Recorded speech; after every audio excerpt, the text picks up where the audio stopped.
இந்த உலகத்துல யாராவது நான் உயிரோட தான் இருக்கிறேன்றதை நிரூபிக்கிறதுக்கு ப்ரூஃப் தேடுவார்களா, ஆதாரம் தேடுவார்களா? அதைத்தான் இப்ப இஸ்ரேல் பிரதமர் பெஞ்சமின் நெதன்யாஹூ செஞ்சு கொண்டிருக்கிறார். First of all, I just want to say I'm alive and you're all witnesses. எங்க போற எல்லா ஸ்டேஜ்லயுமே நான் உயிரோட தான் இருக்கிறேன், ஐம் அலைவ், நான் இன்னுமே சாகலைன்னு சொல்லி எல்லா இடத்துலையுமே ப்ரூஃப் பண்ணி கொண்டிருக்கிறார். ஏன்னு சொன்னா அவர் வார எல்லா வீடியோஸையுமே எல்லாருமே ஏஐ என்று சொல்லி சொல்ல ஆரம்பிச்சிட்டார்கள். ஏற்கனவே நெதன்யாஹூ இறந்து போயிட்டார். வாரது முழுக்க ஒன்று குளோனா இருக்கும், இல்லாட்டி ஏஐயா இருக்கும். மோஸ்ட்லி இது ஏஐ தான் என்று சொல்லி ஏகப்பட்ட விமர்சனங்கள் நெதன்யாஹூ செத்துட்டார் என்று சொல்லி சொல்லப்பட்டு கொண்டே இருக்குது. அதுக்காக இன்றைக்கும் அவர் முதலாவதா இந்த போர் ஆரம்பிச்சதுக்கு பிறகு இப்பதான் முதன்முறையா பிரஸ் கான்ஃபரன்ஸ்ல செய்தியாளர்களை சந்திச்சு பேசியிருக்கிறார்.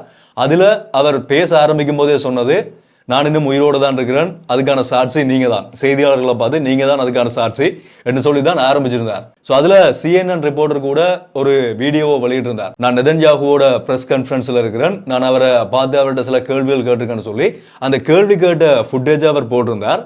அந்த ஃபுட்டேஜ் பார்த்தீங்கன்னு சொன்னா அதுல நெதன்யாஹூ இருக்கிற ஸ்டேஜ் எதுவுமே கவர் ஆகல. இவர் கேள்வி கேட்கறது மட்டும்தான் அதுல விஷுவல் ஆகியிருந்தது, அது மட்டும்தான் ஷூட் பண்ணப்பட்டிருந்தது. அவர் பதில் சொல்றது வந்து அந்த நெதன்யாஹூவோட ஆஃபீஸால வெளியிடப்படக்கூடிய ஒஃபிஷியல் வீடியோ இருக்குதானே, அந்த வீடியோல அந்த விஷுவல்ல தான் வெளியாகி இருந்தது. அதை ஆட் பண்ணி இவர் கேள்வி கேட்கிற மாதிரி ஒரு சைட்ல இருந்து தான் அந்த வீடியோ வந்திருந்தது. அதை பார்த்துட்டு அதுலயும் நிறைய பேர் கேள்வி கேட்டிருந்தார்கள். நாங்களே கேட்க முடியும், எதுக்காக நீங்க கேள்வி கேட்கிறேன்னு சொன்னா, இப்ப உதாரணத்துக்கு டொனால்ட் ட்ரம்ப்ட கேட்கும்போது எப்படி அந்த ஃபுட்டேஜ் ஷூட் பண்ணப்படும், அந்த கேள்வி கேட்கிற அந்த செய்தியாளர் வீடியோ எடுப்பினோம், அதுக்கு பிறகு டொனால்ட் ட்ரம்ப் சொல்றது ஒரே ஃப்ரேம்ல தான் வீடியோ ஷூட் பண்ணப்படும்.